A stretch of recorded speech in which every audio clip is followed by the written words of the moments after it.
part of my struggle actually when I was, entering into this community, entering into the weather, water, climate space was I really lacked seeing people who looked like me, and oftentimes being the only person in many of these settings made it really difficult to feel like this was a place for me. So I think number one, like not seeing women, not seeing people of color, not seeing people from many different types of backgrounds and experiences, that really can put a hamper on us doing our best work, because people may think that it's not a place for me because I don't see anyone like me. You don't see fundamentally from the perspective of people who are the marginalized and vulnerable. You don't see that you're contributing to building a system that advantages the already advantaged.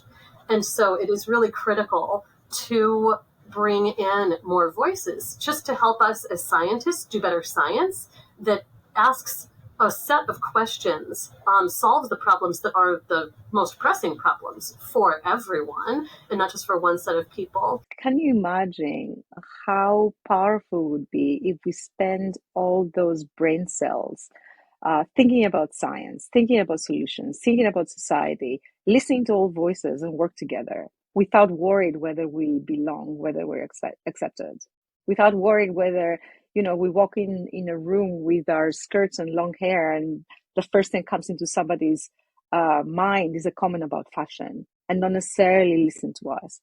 Whether we open our mouths and we have an accent and people already have an opinion about us. Why does it matter? And something that doesn't really mean that we don't have our individual identity. That means that as scientists, our intellectuals, we're equal.